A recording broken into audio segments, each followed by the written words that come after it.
Good afternoon. I would like to call to order the Pierce County Council for March 25th, 2025. The time is 3:04. If the clerk could please call the roll. Councilmember Yambe. Here. Councilmember Krueger. Here. Councilmember Denson. Here. Councilmember Herrera. Here. Councilmember Morrell. Here. Councilmember Ayala. Here. Councilmember Hitchin. Here. You have 7 members present. With 7 members present, we do have a quorum. We have before us the Pledge of Allegiance today, and we are going to have Vice Chair Herrera leading us in the Pledge of Allegiance. It will be followed by a moment of silence in honor of the men and women serving our country, and we will then have our land acknowledgement. So, Vice Chair Herrera, please stand. To the flag. I pledge allegiance to the flag of the United States of America and to the republic for which it stands, one nation, under God, indivisible, with liberty and justice for all.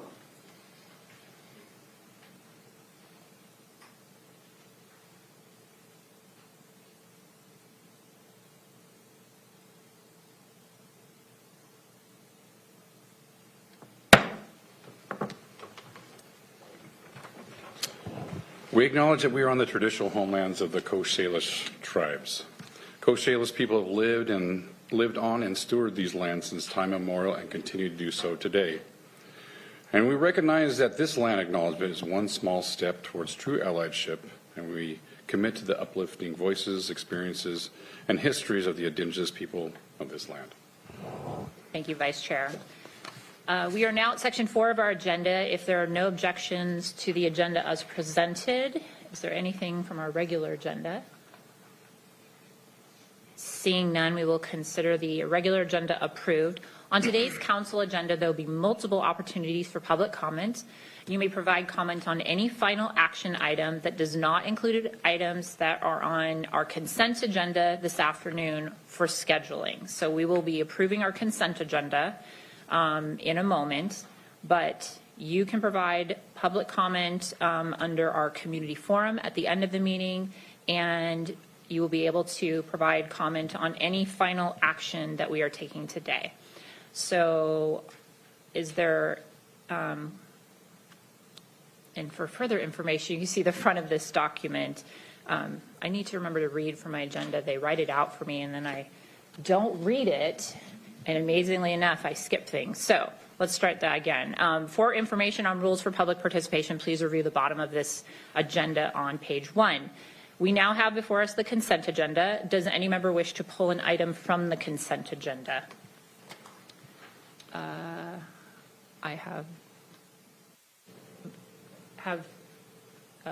okay.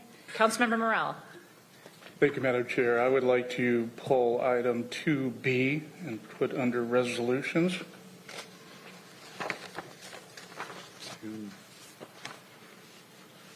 Okay. So 2B. 2B. That would be R025-130.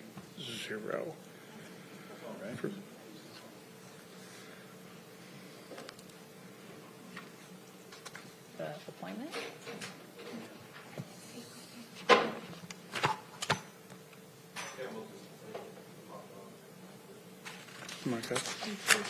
Okay. Yeah, the appointment. Are you talking? You're talking about resolution 2025-130 appointing Julie DeMuth.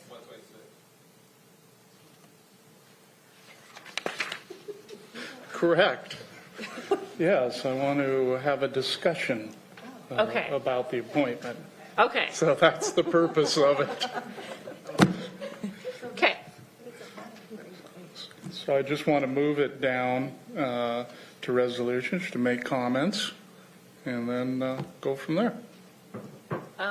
It's for scheduling, though. Is it only scheduling? That particular item is scheduling, so I don't know that we can have a discussion. Okay. But Then I'm cool. Then I'm not going to Ms. discuss Long. the April 8th date.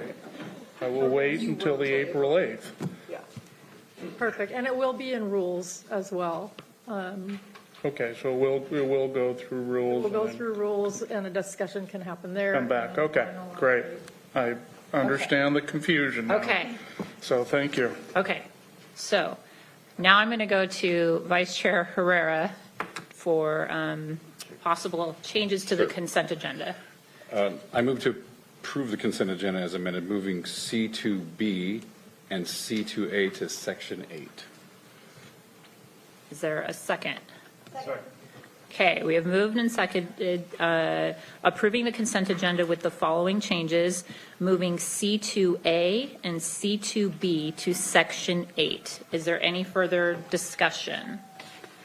Okay.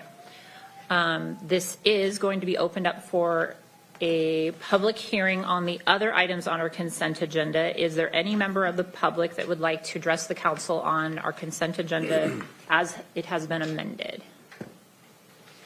Not seeing anyone in chambers, so we will go online. Yes, Madam Chair. For any members of the public who should provide comments, press the raise hand icon in Zoom or *9 on your telephone keypad. And I see no hands, Madam Chair. With no hands raised, we will close public comment and bring it back before the council. Before us is the consent agenda, again amended by moving C2A and C2B to Section 8. Can the clerk please call the roll? Councilmember Morrell, Aye. Councilmember Denson, Aye. Councilmember Herrera, Aye. Councilmember Krueger, Aye. Councilmember Ayala, Aye. Councilmember Yambe, Aye. Councilmember Hitchin. Aye. The results of the roll call vote is 7 ayes and 0 nays. With 7 ayes and 0 nays, the motion carries. Thank you for working through that. We got to a good place here.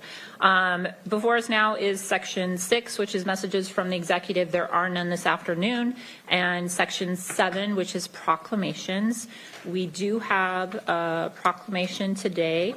Today, the council and the executive designate March 29, 2025 as Vietnam War Veterans Day. And we would like to invite Kurt Scott, the United States Air Force Lieutenant Colonel, retired, to the podium.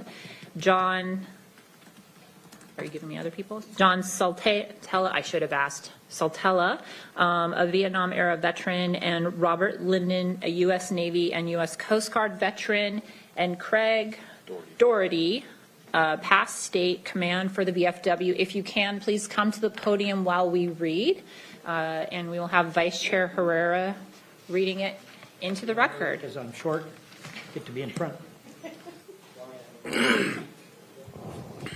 Vice Chair Herrera. Thank you, Chair. A proclamation of the Pierce County Council and the executive designating March 29, 2025 as Vietnam Veterans Day.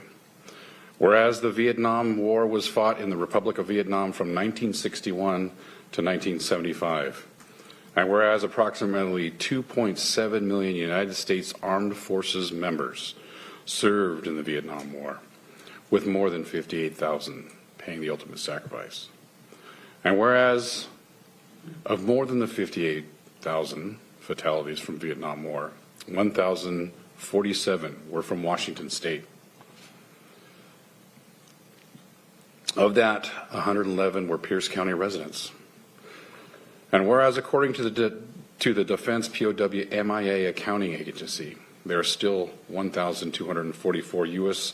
service members still unaccounted for from the Vietnam War. Whereas more than 300,000 service members having sustained injuries, both physically and mental, left Vietnam, forever changed. And whereas the Vietnam War was the first war in world history that was documented in real time for the world to see, showing Americans at home the hardships, the destruction, and the human toll of war. Because of this, the Vietnam War veterans are the first generation of warfighters to have to openly deal with the impacts of war of their physical, mental, and emotional health in public. And whereas the United States' involvement in the war largely ending with the signing of the Treaty of Paris, the Treaty of Paris secured the release of all American prisoners of war held in North Vietnam and the withdrawal of the United States Armed Forces from South Vietnam. This accumulated with the standing down of the Military Assistance Command in Vietnam on March 29th, 1973. And whereas with the estimated 30,400 Vietnam War veterans calling Pierce County home, the Pierce County Council finds it in the public interest to create time and space for the public to honor and remember the veterans of the Vietnam War and their families. And whereas the Vietnam War veterans, on Vietnam War Veterans Day, we honor all those who bravely served in the Vietnam War and who sacrificed on behalf of this nation. Now, therefore, be it proclaimed on this 25th day of March 2025 by the Pierce County Council and Executive that Saturday, March 29th, 2025 is Vietnam War Veterans Day in Pierce County, Washington. And we encourage all community members to commemorate this day by honoring our Vietnam War veterans and showing appreciation for your sacrifices and for all their families. Give them a hand.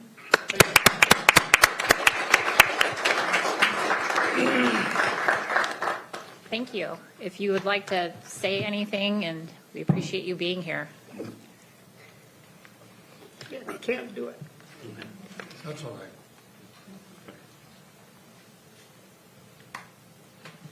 Well, I'm very well practiced in talking in front of veterans, little practice in front of city councils, county councils, and such. However, I am the past commander for the state of Washington, Veterans of Foreign Wars, for the last command period, 24-25. With that said, Vietnam came into my family in 1966. That was my first experience. I was not of age yet to join the military. My father made his first deployment then, his second deployment, his third deployment, and his fourth deployment. His last three all from NAS Whidbey Island. The same with very many other naval personnel that I was familiar with at the time. I was sadly how shall I put it, a disappointment in the family when I joined the Army. But with that said, I joined when my father was preparing for his fourth mission to go to Vietnam.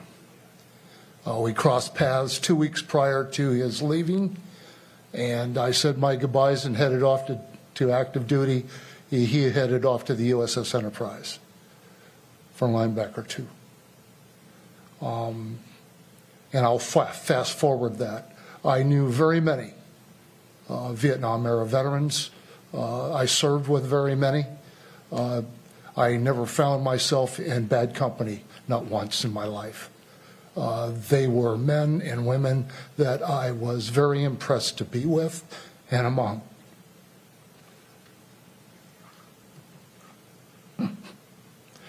My father passed away in 2013 here in Pierce County from presumptive Agent Orange problems and afflictions that surmounted and took his life. He was 83, and you would think that at 83 he lived a long life. The last 3 years were a degenerative and very painful process. His best friend superseded him by 2 years. He was prisoner of war and younger than him by 8 years.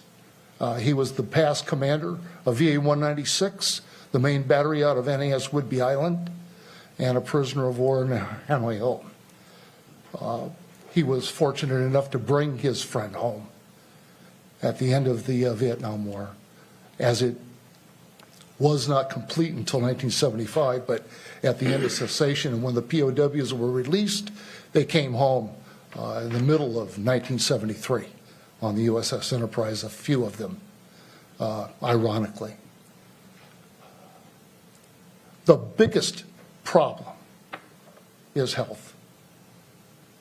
It is sustaining that health, receiving that health, and going forward in your lives as best you can with those afflictions that have come to you.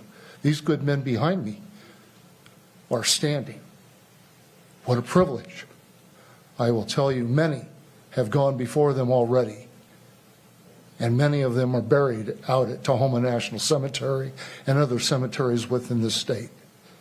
I can't tell you how much it means to have this council stand up and make this proclamation. It is a privilege to be here and speak. I wish I could share with you much. Usually my pastor won't give me the microphone when I'm in church. But with that said, I want to thank these young fellows behind me. They led the way for me towards my end. I was in Asia during the fall of Saigon. It was not a fun thing. It was not pretty. It was a culmination that made it a very hurtful end to a long process. We had to go along and pick up our lives afterwards and make the best we could. With that said, I'll leave you with all the rest of the stories that you hear about in the paper. Thank you. Thank you very much for lifting up the veterans of your community. Thank you very much indeed.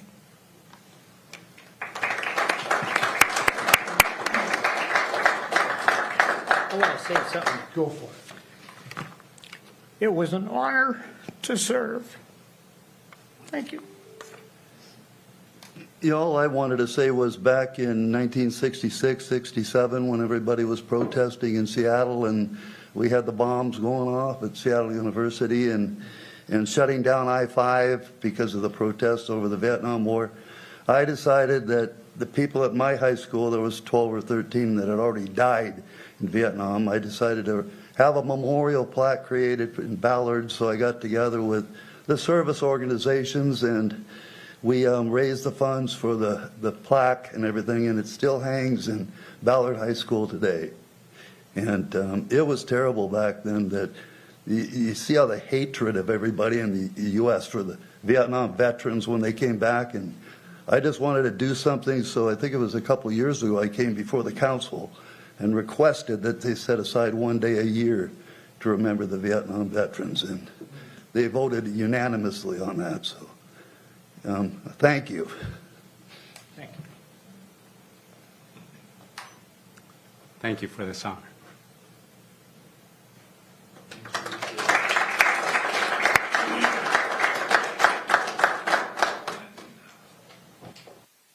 Vice Chair Herrera. Thank you, Chair. I just wanted to speak to our Vietnam veterans directly. Thank you. Thank you. 2 words, 8 letters. We say those words all the time, but sometimes we don't mean them. It doesn't mean that much. Sometimes, we'll say, hey, nice shoes. Oh, thank you. How's it going? Oh, thank you. Good. We use that word lightly sometimes. And before we know it, we moved on our day and forgot about what those 2 words meant. Those 2 words, 8 letters meant. And where do we find the power and the emotion in that word, thank you? Where do 2 words, 8 letters have this, earn the stripes of gratitude and appreciation? Well, it happens when we put action behind those words. And it happens when we look into your eyes and speak from the heart. So my heart speaks to Vietnam veterans because the Vietnam veterans helped write my place in history also, because when I came in the military in the early 90s, you guys were my first sergeants and commanders who were mere privates and young lieutenants just 20 years before fighting and flying and boating in the steamy jungles of Vietnam. So early in my military career, it was your generation that showed me what right was like in the military. And you continue to advise us veterans of life after the military, and you're a testament of that today. I talked to, after getting out of the military and being in combat myself, I often talk to my Vietnam veterans because you are a testament of life after the military and what is to come. But there was a lot of things we can relate to, from being in combat and things like that, being away from home, having the amplified appreciation for home because you've been away from it. But there's one thing that I could never ever understand, and that was when you guys talked about coming home and how that reception was. And every time I hear that part, it was just make me angry. Absolutely angry inside. I don't want to talk about myself, but I'm just telling you from my perspective, it made me so angry. And it just made my throat swell. And the only thing I could have in my mind is those two words, 8 letters. But those two words at that moment when I hear being so angry seem so inadequate. But so, you know, we talk about the word thank you, and how do we make that a more important word? Well, John F. Kennedy said, as we express our gratitude, we must never forget the highest appreciation is not to just utter words, we need to live by them. So isn't it enough to say it? We need to be it. We need to be grateful, thankful, and appreciative. Because the greatest prayer in mankind's history, in any religion, to any creator or God, is thank you. 2 words, 8 letters. And those words got to be weighted with love and gratitude and humility. So I'm going to talk real quick about what President Reagan said at a speech on Veterans Day ceremony at the Vietnam Wall on November 11th, 1988. And I took the liberty of adding the last 2 words, and he kind of said it in poetry, so bear with me.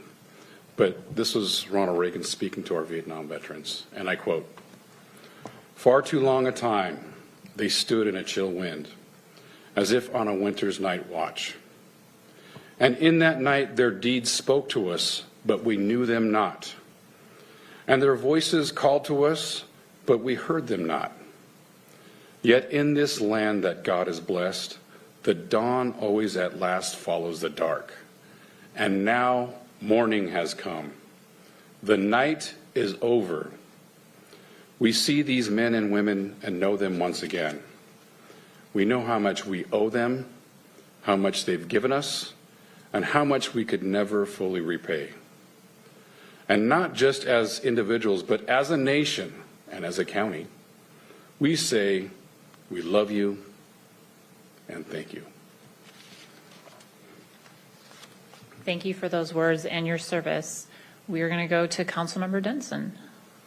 Yes, thank you, Chair, and thank you, Vice Chair Herrera, for those words. Those were beautiful, and I completely agree.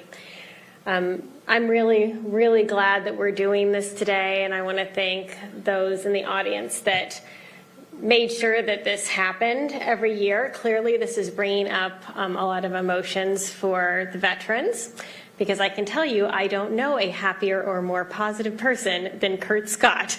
He's the one I call when I need a pick-me-up. So for these emotions to be coming to the surface with Kurt, I know how deeply this is touching the veterans, and that's exactly why we need to make sure that we're doing this every year. As I'm reflecting on the words of the men who have come before us today, I'm thinking that as awful as it was back then, the generation of servicemen and women that went through that, I mean, what I see today in the community is these men and women are some of our most important and involved leaders. They are huge in groups like Rotary and Kiwanis. They're the ones who are coming together to launch and organize. I know in Gig Harbor, the Gig Harbor Veterans Day celebration, which is like 500 people, like we're bursting at the seams. I shouldn't say that in front of our firefighter there in Gig Harbor. Because of what they went through, they know why it is so important to not only stand up for their fellow servicemen and veterans and make sure everyone does feel appreciated, but stand up for everyone and really, really, really dig deep and give back to the community. And I see that in our Vietnam veterans, and I think it's because you didn't experience that when you came back, and you know what that feels like, and you know how important it is to appreciate others. So thank you so much for doing that. Thank you for your service then, and thank you for your service now, because I know all of you are continuing to give back and dig deep and lift up others and defend others and appreciate others. So thank you for that.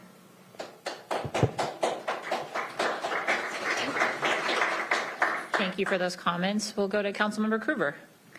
Thank you, Chair. I just want to say how much I appreciate that we do this resolution that gives us time to take pause and recall all that you have done and the sacrifices that you made. This war was kind of in my era. I was junior high in 68, 69, and I really didn't understand how and why these things happen. But I remember some of the stories that tell of what you had to endure. And I just reflect on how much we look to your leadership now and your mentoring of people, and how when I think of things that went on, that makes my heart hurt. But I just want to say that we are grateful to have you here. I now look for hats to know, and I saw a Vietnam hat yesterday or day before, and I got to say, I'm like, what do I say? Just to say thank you just seems gratuitous, and I want it to have meaning. But I just want to reiterate how important you are to us, that we do care. It may not always seem that way, but thank you for being here, and thank you for sharing your lives with us. Thank you, Chair. Thank you for those thoughts. And Councilmember Yambe. Thank you, Chair. And thank you to my colleagues for these incredible sentiments and words, and it really does make you reflect. I want to take a slight different angle and say, reflecting on our history and being of ancestry of people who war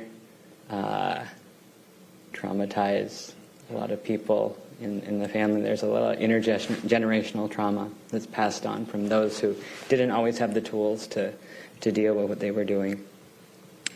And recognizing that it wasn't just war, it was coming home, the injustice of, I think we can easily call it injustice of being treated as you were when you came back, and it didn't feel like a place that you were familiar with sometimes, I can imagine. And yet, in spite of all of that, that you give, as the colleagues have said, 150% to making sure that other people don't feel isolated and alone and supported, and that our constitutional values are defended at all costs. And thank you, and a deep apology that society and government wasn't there for you when you needed it the most. And hopefully that we recognize that, and that we do whatever we can to ensure that that doesn't happen to other people, and that you feel supported by those people who are in power and making decisions, because you are important, you are valued, and you are deeply appreciated. Thank you. Thank you for those comments. Thank you for all the comments, with deepest gratitude for the service that you served during tumultuous times, and couldn't agree more with the sentiments that have been expressed here. We are going to invite you to come up and take a photo with us. So if we could invite you to come up behind the dais, and we'll kind of organize, hand you a proclamation.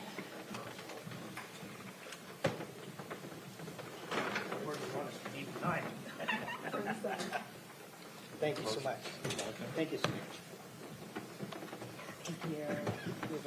Chair shuffle thing we have to do. Thank you. And if you open it, it always makes them nicer. Oh, yeah. Oh, thank you. That's lovely. These to you, sir. Thank you. Oh, thank you.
have at least 1 glass of milk a day. And that's what they're getting, I guess. Well, thank you so much Yep. for coming down, and you do not need to stay for the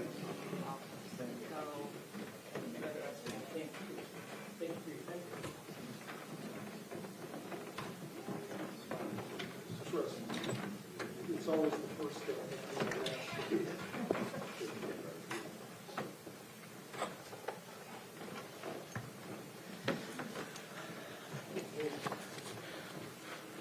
So that brings us to our second proclamation this afternoon.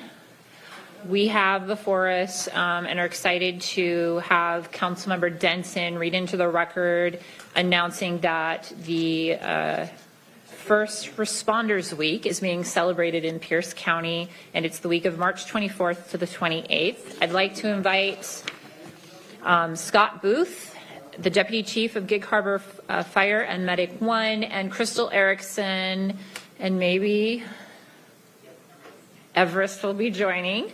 And then anyone else that's here for the first responders, if you would like to come and stand with them, behind them, in support, we would love to have you join us. It is not required, but since you're here, and I'm going to invite Councilmember Denson to read this into the record. Okay, thank you, Chair. Whereas first responders, including law enforcement officers, firefighters, emergency medical personnel, and dispatchers, selflessly dedicate their lives to ensuring the safety, health, and well-being of our community. And whereas the physical, mental, and emotional demands of their duties often expose first responders to significant stress, trauma, and health risks, both on and off duty. And whereas recognizing the importance of wellness and resilience among first responders is vital to sustaining their ability to serve and protect the public. And whereas First Responder Wellness Week provides an opportunity to raise awareness about the unique challenges faced by first responders and promote resources, practices, and programs that support their health and well-being. And whereas Pierce County honors the bravery and sacrifices of our first responders while reaffirming our commitment to fostering a culture of care and support for these essential community members. And whereas the Pierce County Council and Executive encourage public agencies, private organizations, and community members to join together in expressing gratitude and supporting initiatives that prioritize first responder wellness. Now, therefore, be it proclaimed on this 25th day of March 2025 by the Pierce County Council and Executive that March 24th through 28th, 2025 is First Responder Wellness Week in Pierce County, Washington.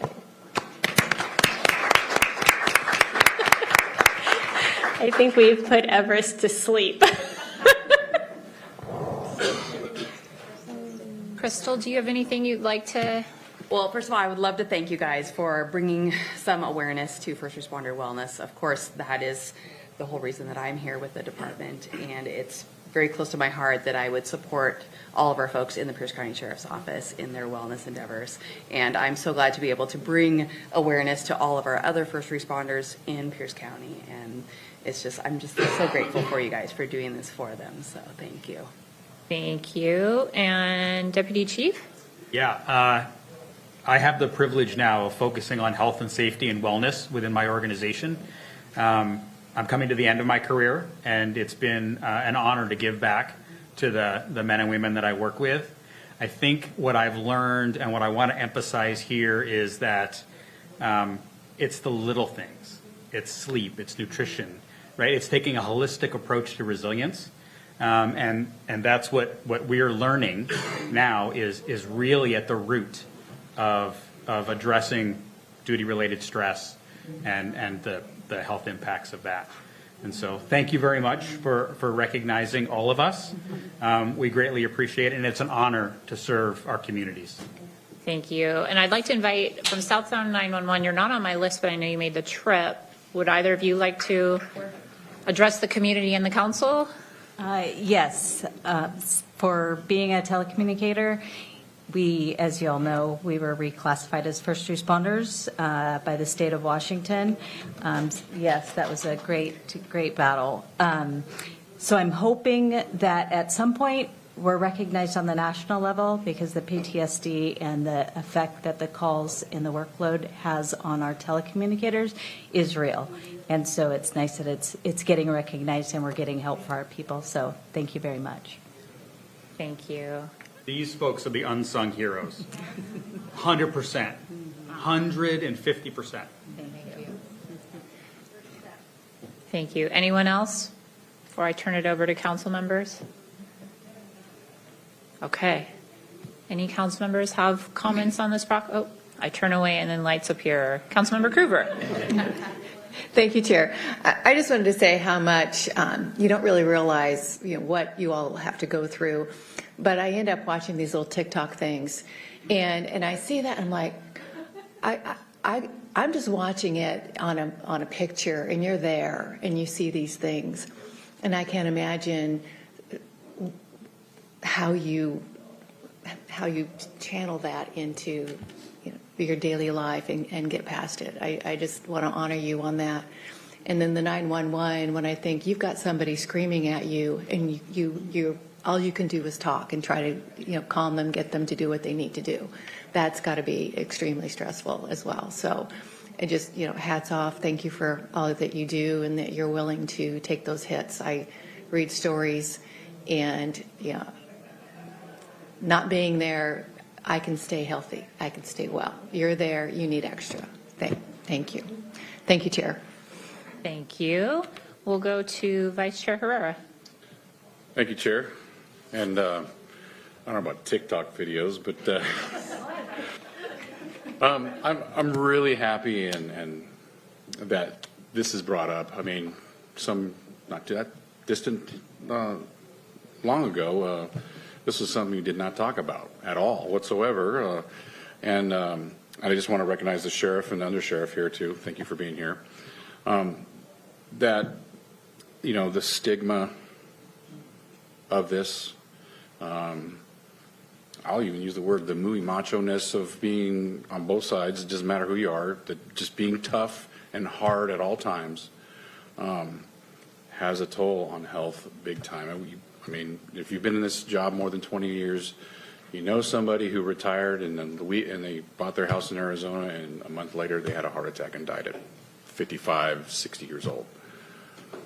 It adds up. I've seen one of the most toughest police officers who was a bad you-know-what and handled the same calls, same incident, same thing over and over, and that one time just took him over the edge.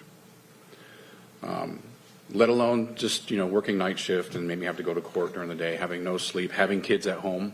I mean, we have healthcare or daycare issues here in Pierce County, and our solution was I worked at night and my wife worked during the day, and we slapped hands and I didn't sleep. That happens a lot in law enforcement. So sleep, all those things, it adds up after a time. And then we just sucked it up and just took it home, and it's not good for us. But having these wellness programs, giving it an out, educating ourselves on it is really, really important. It's going to save lives. It's going to extend lives. It's going to, just like that term, happy wife, happy life type thing. If you have a happy, or not necessarily happy, a healthy law enforcement officer, a healthy 911 officer, you're going to have a better outcome when it comes to work out there. You're not going to cut corners. You're going to do, I don't know. It's a force multiplier to our law enforcement officers and public safety personnel out there. So appreciate you being here. Appreciate the work that you do. And it's good to see that. Thank you. Thank you, Chair. Thank you for your comments. Councilmember Yombe. Thank you, Madam Chair, and thank you all for your service. I grew up with a kind of aunt. She's my aunt who worked in our corrections department for 20 plus years.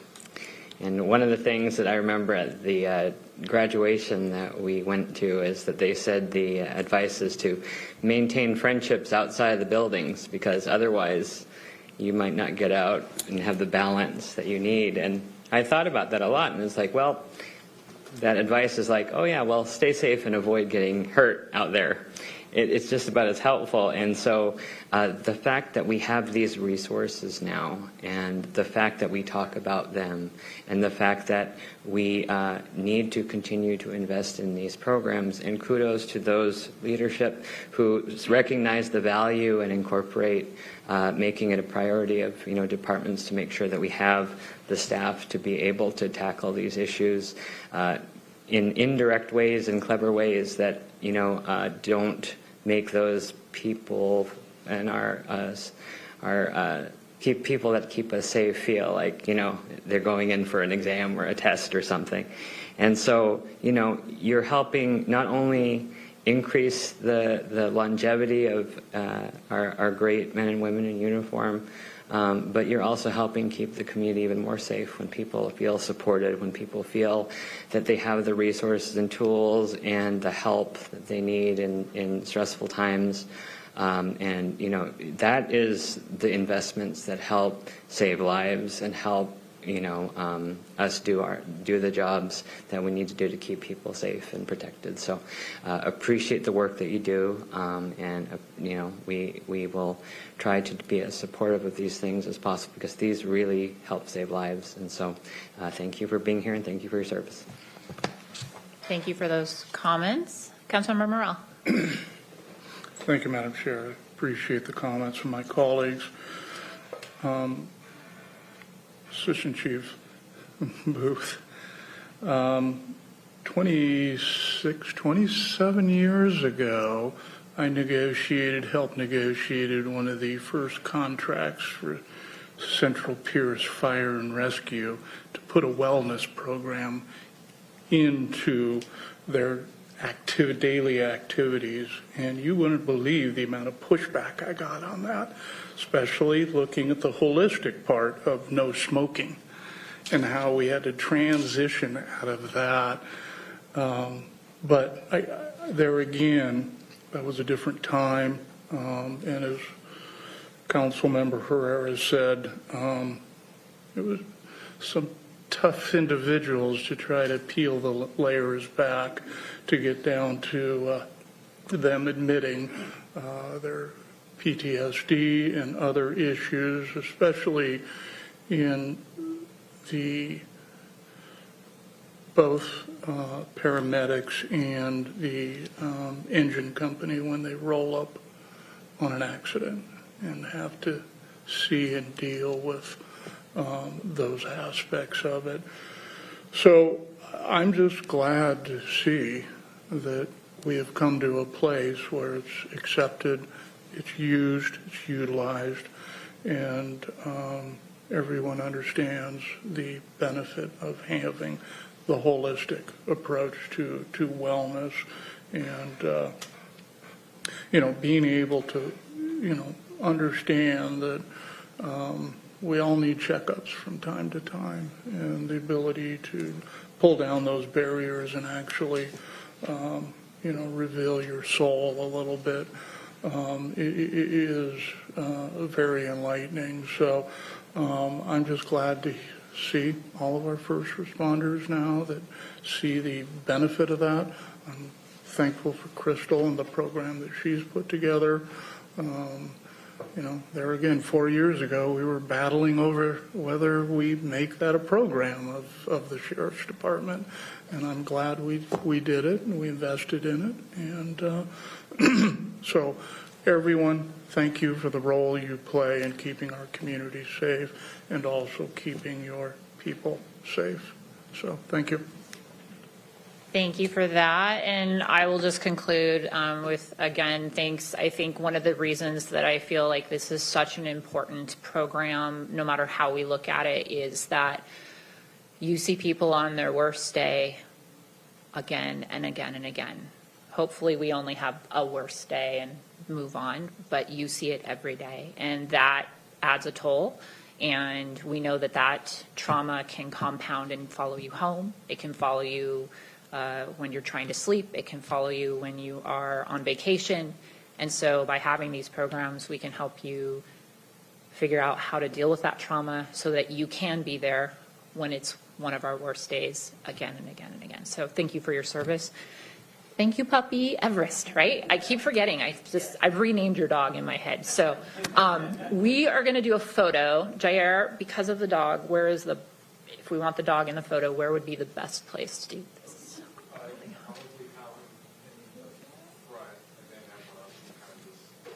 In our normal spots? Okay. Can we? You're going to put the dog on the conference table? Probably. You're wearing too. We really did coordinate.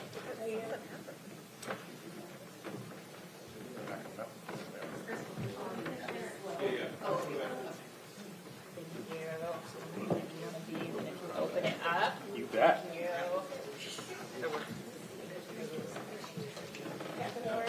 Yeah, then for this one, we're going to shift over. Appreciate it. Yeah, but not so much. Here you go. Make not enough. Okay. Together. Shoulder to shoulder. Good-ish. I was told to open it. Oh, okay. Open it? Oh, yeah. If you open it, it's a pretty picture. She's not upside down. Oh.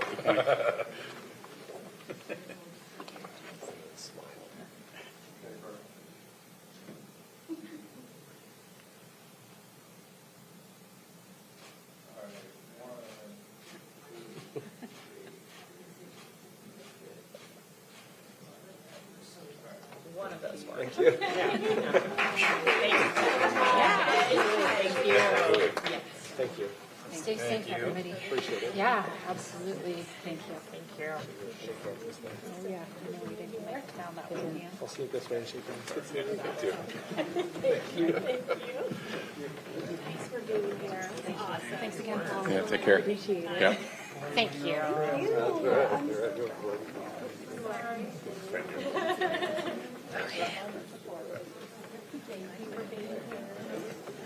Oh, that would have been.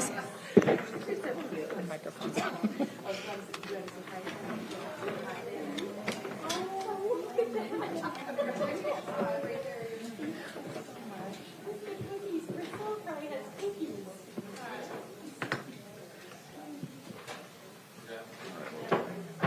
Okay. So we are on section 8, which is resolutions. We pulled 2 resolutions from our consent agenda. So we are going to go back to that. We have proposal R 2025-125. Councilmember Ayala for a motion. I move proposal number R 2025-125 for approval. Second. It's been moved and seconded that we approve R 2025-125. Can the clerk please read it into the record? Proposal number R 2025-125, a resolution of the Pierce County Council confirming the appointment of 2 new members, Syed Hashmi and Trevor Payne, to the Developmental Disabilities Advisory Board. Thank you. We have, I believe, on Zoom, Syed, are you available to unmute and introduce yourself? And I apologize if I'm saying your name wrong. Yeah, you hear me? We can, thank you. Yeah. Hi, how are you, everybody? Thank you very much for having me. Yeah, my name is Syed Hashmi, and I have almost 13-year experience to work with the DDA patients, intellectual disability, and then developmentally disabled patients. And right now, I'm working in DSHS, Department of Health and Social, in Western State Hospital since 5 years. Before that, I was working in a Rainier School. So, so I'm very happy to give my expertise and feedback, whatever I have, knowledge, to improve their lives, yes. Well, thank you very much. I'm going to see if any of my colleagues have questions for you. And then I just want to make sure, is Trevor Payne, you're right here in chambers. If you would also like to come to the podium and introduce yourself. My name is Trevor Payne. I am an educator. I'm a special education teacher, and decided to join the advisory board and just share an educational lens for the board. My job, I worked with our transition program in University Place School District. My students are 18 to 22. We work on getting ready for life after high school in the school system and connecting students and families to services that are available in our community. And a large part of my job is working with families and students to connect to those services that we have available. And so I just want to help inform the board of what the conversations I'm having with families so that we know what the needs are in the community and try to address those. Well, thank you for making your way down to the council chambers, and I guess it was good. We took a long time on proclamations so you could get here from work. Are there comments from my colleagues? Okay, so there's a formal process we have to go through. We're going to open this up for public hearing on Resolution 2025-125, so we're only speaking on that resolution. If you would like your name on the record, you have up to 3 minutes, and just tell us your name. And we're going to look in chambers, and we don't have any member of the public other than Trevor. Is there anyone else online that would like to speak on this proposal? Yes, Madam Chair. For any members of the public who wish to provide comments on proposal number R 2025-125, press the raise hand icon on Zoom or star 9 on your telephone keypad. And Madam Chair, looks like we have one hand at this time. Dewey, please state your name for the record. You have 3 minutes.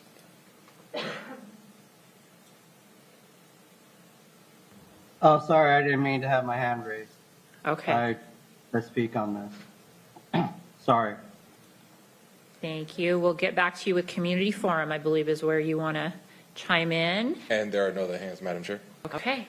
Seeing no other hands raised, we will close public comment on R 2025-125. Comments from my colleagues?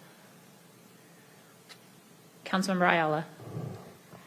Thank you, Chair. I just want to extend a thank you. This is one of the ways in which the public is able to help inform our policies and guide our work. And so I think it's a great way to engage in some feedback loop with voices that we don't hear very often due to expertise, industry, or others. So just a big thank you to those that are serving on our commissions.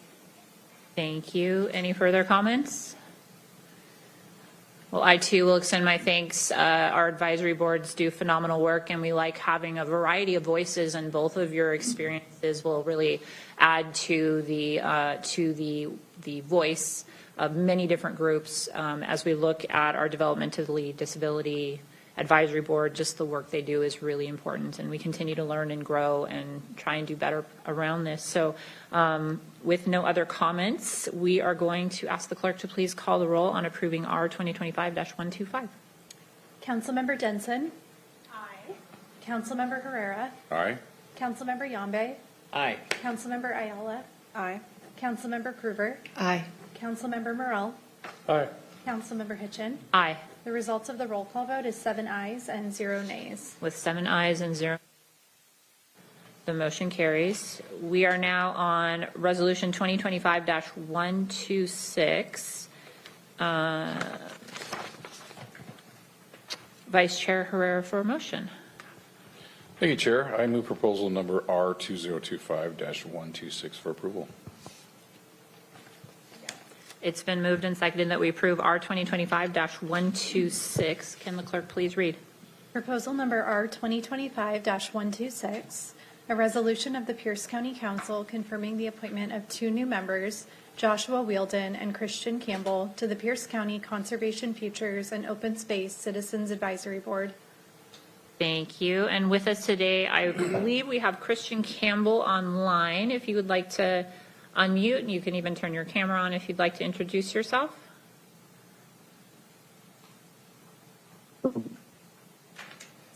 Hello, I'm Christian Campbell. I live in Steilacoom, and I'll be representing the small towns of Pierce County on this board.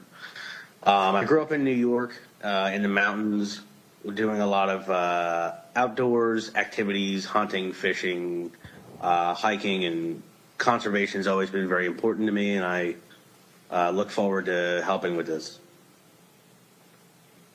Thank you for stepping up, and as the representative of Steilacoom, I'm excited to see you join and be a voice for our small cities and towns.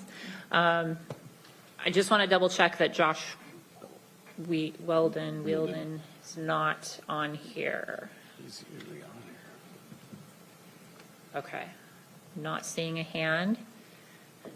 Okay.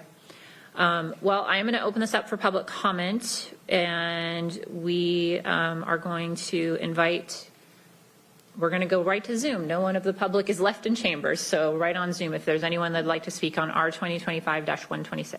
Yes, Madam Chair. For any members of the public who wish to provide comment on proposal number R 2025-126, press the raise hand icon on Zoom or star 9 on your telephone keypad.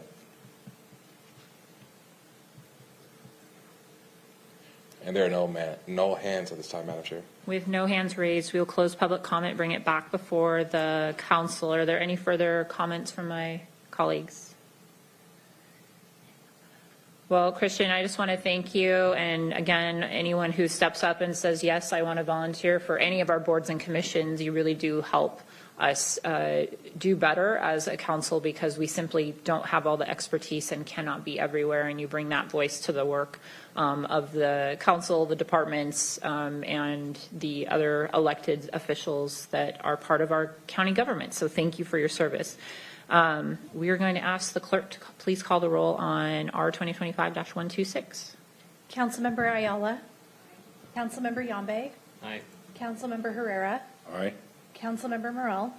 Aye. Councilmember Krueger. Aye. Councilmember Denson. Aye. Councilmember Hitchin. Aye. The results of the roll call vote is 7 ayes and 0 nays. 7 ayes and 0 nays. The motion is adopted.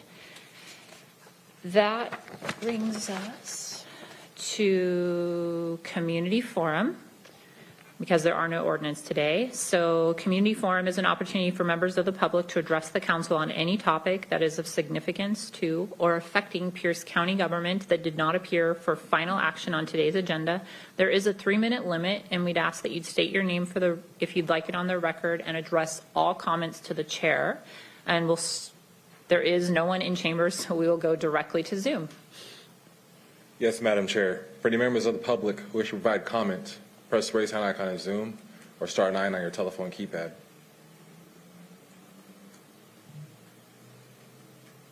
All right, Madam Chair, looks like we have 4 hands. First hand I'm seeing is HP. Please state your name for the record. You will have 3 minutes. Oh, gosh, this is Terry Hurd. Sorry, I can't seem to correct that.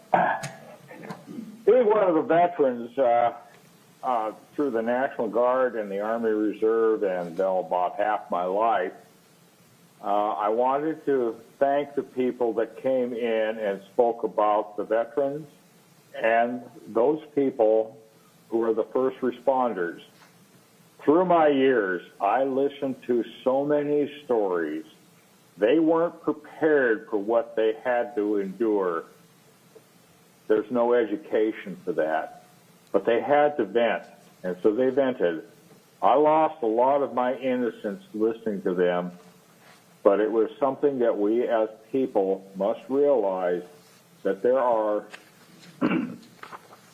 less than good citizens out there that need to be taken care of, and those people who stand in the way of the evil that exists out there, we must stand up together and support each other. God help us. Thank you.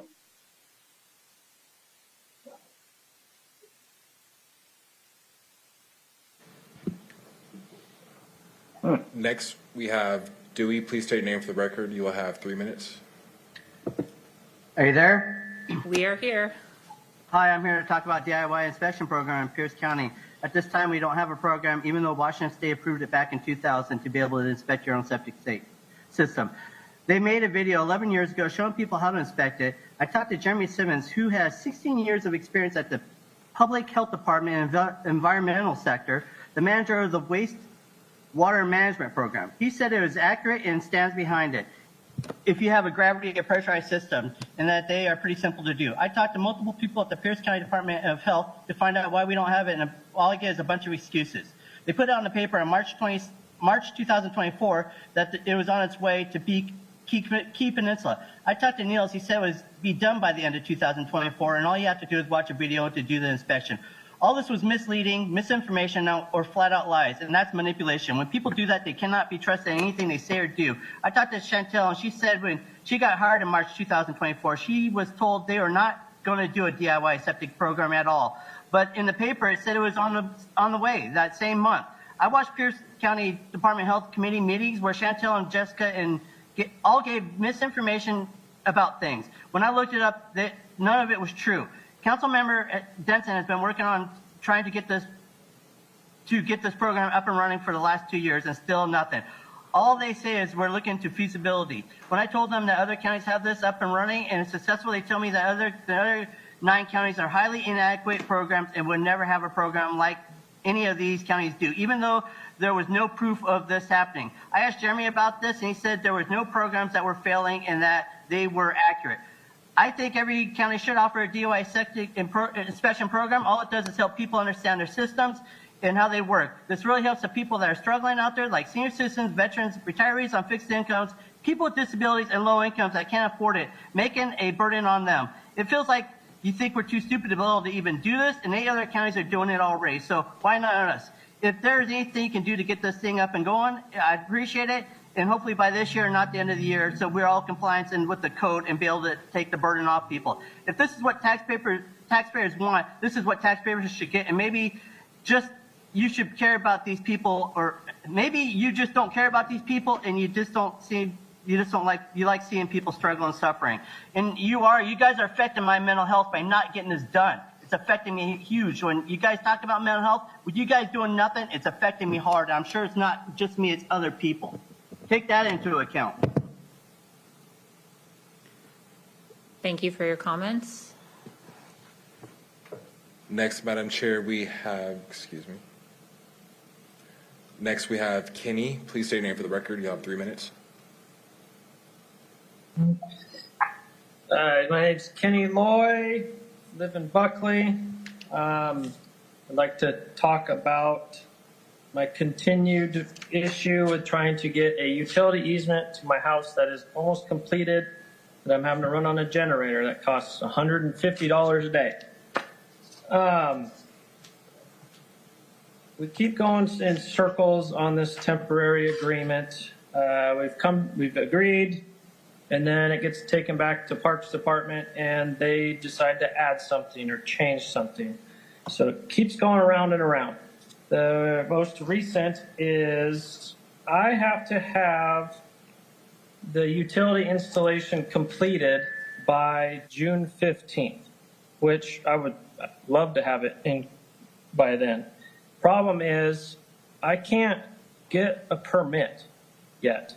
I can't even apply for a permit until I pay the bill, which is now up to $15,252, and that doesn't even include March's addition to that. And it took over a year to get a itemized breakdown of what the bill was even for. So my problem is I need a permit. It took 5 weeks just to get the video conference to describe what we even needed. So if I'm okay with signing this, if we can somehow get a permit pushed through by May 1st. And I do May 1st because I can have it installed in 2 days. It's then going to take PSE 2 to 4 weeks if they're available, which I hope they are, to install their end. So that puts us at the beginning of June, end of May. If I can't get a permit by then that's physically not possible. So to have this June 15th date is unreasonable. And the fact that the bill just keeps climbing for something that they are making up is outrageous to me.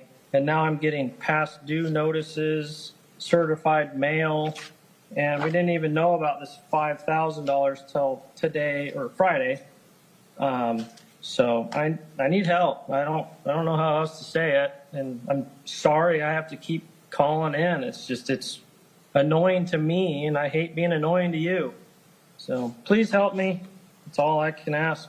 Thank you. Thank you for your comments. Next, we have Andra Lynn. Please state your name for the record. You'll have 3 minutes.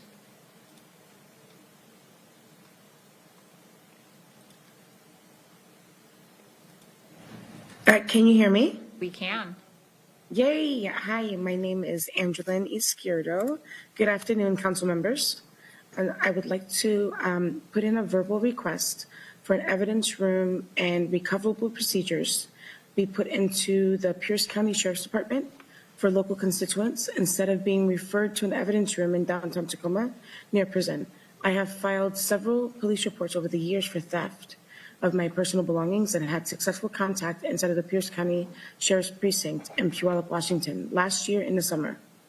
They mentioned that since we are in an unincorporated area of the city of Puyallup, they have to send things that are turned in to another city of Tacoma near a prison.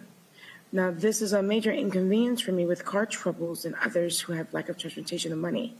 It doesn't make sense that I live in Puyallup to go to another city that I do not live in. I reside in Puyallup, so how exactly am I out of jurisdiction? It still doesn't make sense to me, even though I do understand how the districting works. But in terms of access, it's not it's not accessible to me.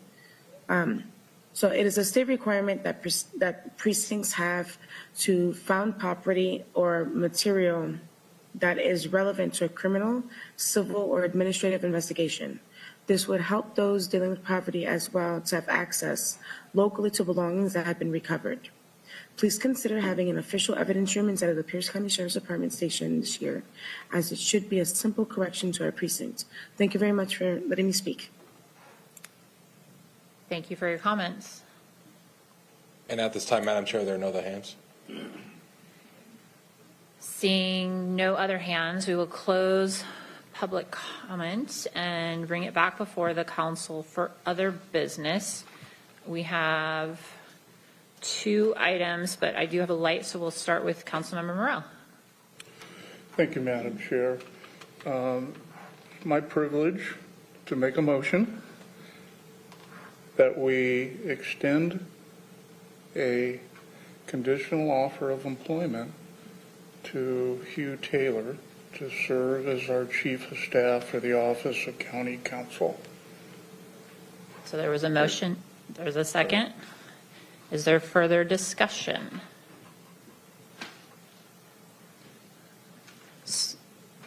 Any further discussion?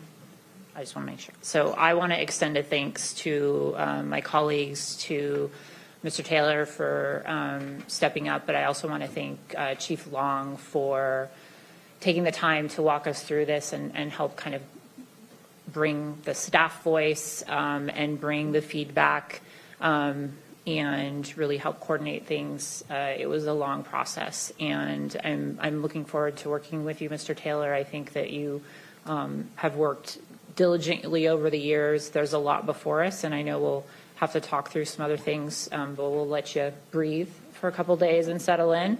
But I think that that we did a really nice job. We had Mandeep, who was our other candidate. Don't know if I'm actually allowed to talk about that, but we were going to talk about it in an open public meeting anyways, was a dynamic and really engaging and interesting person, and I think would have done a really good job. And I think that Mr. Taylor is really going to be able to take the institutional knowledge and push on things that we can make better, that we can work to grow, and onboard some new council staff that will be here shortly, some next week and some in the near future, and really see where we can go. So I appreciate everybody that was part of this process, and excited to see where we can go with this. Vice Chair Herrera. You spurred some, thank you, Chair. You spurred some thoughts, and I wanted to talk about the process because I think that's really important. We didn't just pick a name out of the hat. We actually had a process.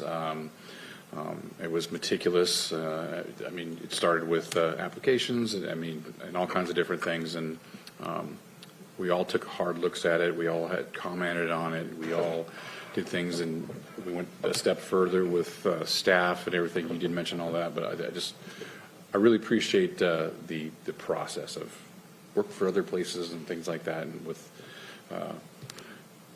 big seats to be filled, and I really appreciate the process. It really helps weed things out and gives people confidence in the decision. So, thank you. Thank you. Councilmember Morrell. Thank you, Madam Chair. I will echo what the previous speaker brought up about the process. And I just want to comment, I appreciate your leadership in how you put everything together, walked everyone through this, including staff, trying to get as much input as we can so we can make a good, intelligent decision. And I think Mr. Taylor brings a lot to the table. For me, he has always been there. He's always been helpful. Very professional. I appreciate his ability to add stability to this department and to add so much knowledge, institutional knowledge. And I think we all agree one of the challenges for Mr. Taylor is to pull him away from policy in that area to be able to freely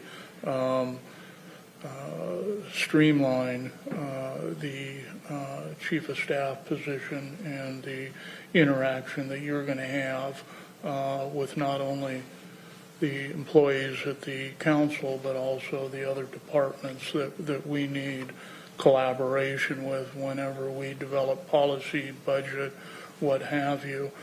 So I'm looking forward to the future with Mr. Taylor as Chief of Staff, and I know that we will be able to fill those other positions and be able to finally move forward with full staffing.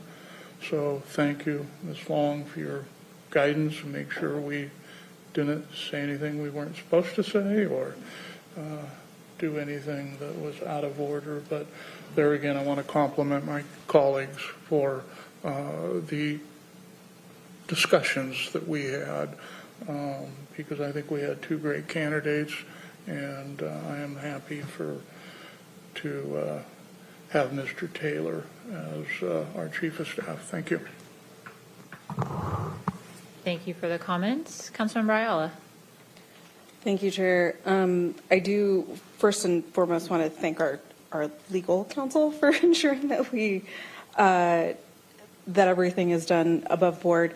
I will say, in terms of the process, I learned a lot about our office, and I learned a lot about what has been and has not been done, and I have a vested interest in improving a lot of our internal systems. And so I think one of the critical pieces of this and of this role is staff. So in reading through staff feedback,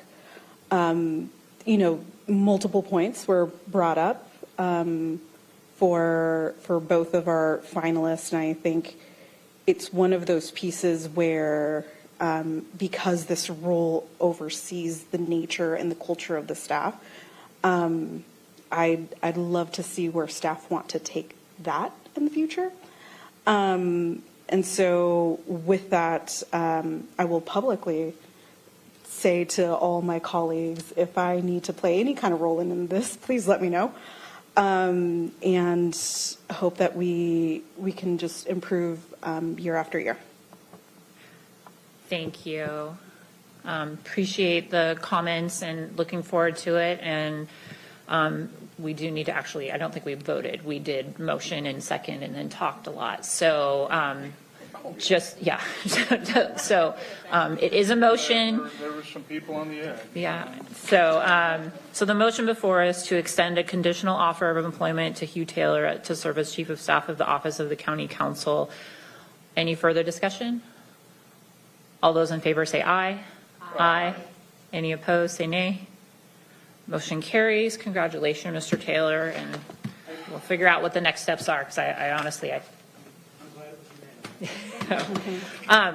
I do have one other piece of business. During study session yesterday, I asked this body about my ability to speak on behalf and in favor of 1218, and I need to sign up to actually do that. I feel like it's in bad form to speak in favor of something when it says on our paperwork that we are opposed. If we're other, I feel like I have carte blanche, but opposed has a really specific thing. We were opposed because of a very specific thing that has been completely removed, and those were the caps and making only counties responsible for this. It is now looking at working across our county, working with lots of voices, and would like to be able to speak in favor. And I don't know if I need to make it you don't normally vote on these things. So Ms. Long, what advice might you have for us on this? No, I mean, you did have some of the discussion in study session, and again, your proposal is to shift away from opposing the proposal, and if there's no objection from others, then you can proceed in that way. If there is, then let's have that discussion, and maybe it would require a vote. Okay. So I will look to my colleagues, and I see Councilmember Morrell has his light on. Thank you, Madam Chair. Moving away from oppose as discussed to what position? So if it's other, it means that we have work or support. I think there's still work to be done. I just don't feel comfortable speaking in favor with an opposed statement. So if we're not comfortable going to support, I'm fine with other, because I'm not speaking on behalf of the council. I'm speaking as Janie Hitchen. I just happen to be chair at this time, but I'm not speaking on behalf of all of us. I'm just at that moment speaking. A follow-up question. Is this something that comes with funding? There is no fiscal note attached to it at this time. That would be my concern, another unfunded mandate put on a county. Yeah. So I'm not in support unless there is a statement with a fiscal note that says, counties, you get your fair share. So a portion of the bill is providing funding coming to the counties if you are hitting certain metrics. So there's kind of a carrot out there. Our opposition was the stick, which was fining us. And so there's potential funding, but there's not funding for this initial work and thinking at this time. So just, you're not in support. We may have to vote, which is fine. But do you have additional questions or concerns on that? No, I'm just tired of unfunded mandates. Yes, we all are. Okay. Councilmember Krueger. Thank you, Chair. Did you say the change was made in the Senate, when it went to the Senate? Or It actually was made in the House, and that was the bill that was voted out of the House. And now in the Senate, those items still remain. Last time I looked at the bill. At this point, I'm also kind of inclined to not support. I don't know that I'm for or against, but kind of based on a quick perusal, and particularly if there's a financial obligation, Okay. I have concerns. Are there objections to shifting to other so that then I can? Another, since we have questions. Okay. I'm seeing nods of heads, so, okay. Mr. Taylor, Ms. Long, does that satisfy whatever magical thing that we need to do? It's not really magic, everybody online that's actually listening, but, okay. Okay.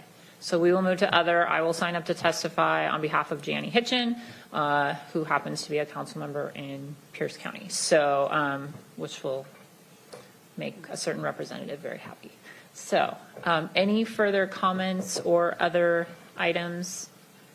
I do want to mention on a somber note, I went to the Homeless Persons Memorial on Sunday, and in the months of December, January, and February, we had 63 people die on our streets and within our county.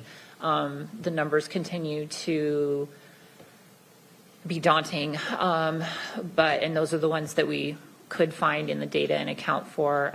But it's always humbling to be in that space and remember people who have truly been forgotten in a lot of cases. So it's a somber moment, but just wanted to make sure it was said out loud. So any other comments? Any other business before the council this morning? Seeing no other business, we are adjourned.